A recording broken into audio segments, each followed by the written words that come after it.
Méditation du 5 juillet, les excuses. Mais tous unanimement se mirent à s'excuser. Le premier lui dit, j'ai acheté un champ et je suis contraint d'aller le voir. Tiens-moi, je te prie pour excuser. Un autre dit, j'ai acheté 5 paires de bœufs et je vais les essayer. Tiens-moi, je te prie pour excuser. Un autre dit, je viens de me marier et c'est pourquoi je ne puis venir. Luc 14, versets 18 à 20. As-tu déjà entendu quelqu'un dire quelque chose comme ceci? Mon chien a mangé mes devoirs. Je ne suis pas arrivé à l'heure parce que la circulation était horrible. Je ne suis pas allé à l'église parce que j'étais trop occupé. Ce sont là quelques-unes des excuses les plus courantes que nous utilisons pour justifier notre non-respect des règles, notre irresponsabilité ou notre manque d'engagement. Mais tu sais quoi? Bien souvent, ces excuses ne sont rien d'autre que des mensonges déguisés en raison. Notre passage biblique d'aujourd'hui décrit le royaume des cieux comme un grand banquet auquel de nombreux invités ont refusé de participer, invoquant diverses excuses. Finalement, les invités qui ne sont pas venus ont été remplacés par tous ceux qui voulaient venir, y compris les pauvres, les estropiés, les aveugles et les boiteux. Toutefois, Jésus a averti, aucun de ces hommes qui avaient été invités ne goûtera de mon repas. Luc 14, verset 24. Il est clair que Dieu n'aime pas les excuses.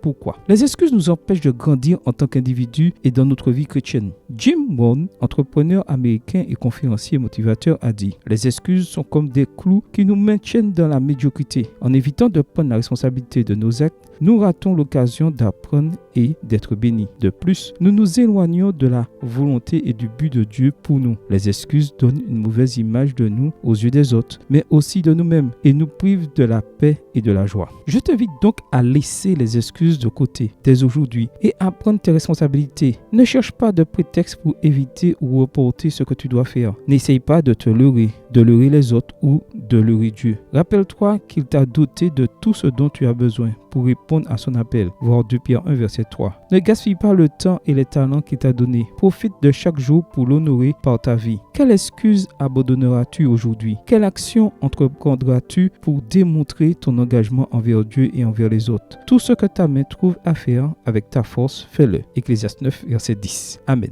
Bonne journée à toi et que le Seigneur te bénisse.